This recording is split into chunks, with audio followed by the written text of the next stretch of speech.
इसराइलियों ने फिर परमेश्वर से मुंह मोड़ा और दूसरे देवताओं की पूजा करने लगे। इसलिए यहोवा का क्रोध भड़क उठा और उसने उन्हें पलिश्तियों और अम्मोनियों के हाथों में सौंप दिया। अम्मोनियों ने 18 साल तक इसराइलियों को दबाया और सताया। तब इसराइलियों ने यहोवा से पुकार कर कहा कि हमने पाप किया है, हमें बचा ले। परमेश्वर ने पहले उन्हें उनके पाप की याद दिलाई, लेकिन जब वे सचमुच पश्चाताप करके विदेशी देवताओं को त्याग कर यहोवा की सेवा करने लगे, तब वह उनकी दुर्दशा से द्रवित हुआ।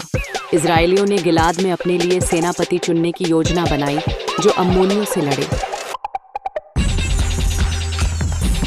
न्यायियों 11:1-38। यिप्तह गिलाद का एक वीर योद्धा था।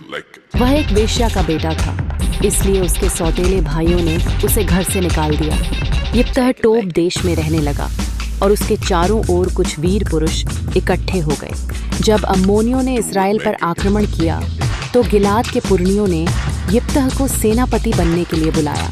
पहले यिप्तह ने उनसे कहा कि जब मैं तुम्हारे काम का नहीं था तब तुमने मुझे निकाल दिया था, अब क्यों मुझे बुला रहे हो? पुरनियों ने वचन दिया कि यदि वह अम्मोनियों को हराएगा तो वह उनका प्रधान होगा। यिप्तह ने यहोवा को साक्षी मानकर उनका प्रस्ताव स्वीकार किया। फिर यिप्तह ने अम्मोनियों के राजा के पास दूत भेजकर पूछा कि तुम क्यों मेरे देश पर चढ़ाई कर रहे हो?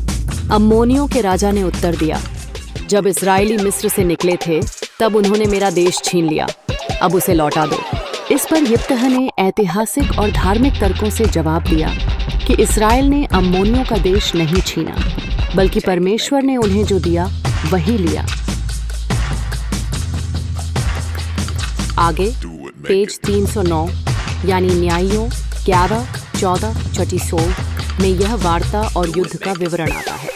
यह पृष्ठ संख्या 309 है और ऊपर शीर्षक पर लिखा है न्यायियों 11:14-16। इसमें यिप्तह और अम्मोनियों के राजा के बीच हुए विवाद और युद्ध का वर्णन है। संक्षेप में इस पृष्ठ पर लिखा है, अम्मोनियों के राजा ने इस्राएल से अपने देश का हिस्सा लौटाने की मांग की। यिप्तह ने उत्तर दिया कि इस्राएल ने अम्मोनियों का देश नहीं छीना, बल्कि उन्होंने एमोरियों से भूमि ली थी जो उन्हें युद्ध में परमेश्वर ने दी थी। यिप्तह ने यह भी कहा कि इस्राएल ने मोआब और अम्मोन की सीमाओं को नहीं छेड़ा। इस्राएल ने परमेश्वर की दी हुई भूमि को लिया, इसलिए वे उसे लौटाएंगे नहीं। इसके बाद यहोवा की आत्मा यिप्तह पर उतरी और उसने अम्मोनियों से युद्ध किया। यिप्तह ने यहोवा से मन्नत मानी कि यदि वह युद्ध में विजयी होगा तो लौटते समय अपने घर से जो सबसे पहले उसके सामने आएगा उसे होम बलि चढ़ा देगा। नीचे अगला खंड शुरू होता है, यिप्तह की पुत्री, जहां उसकी प्रतिज्ञा और परिणाम का वर्णन आगे आता है।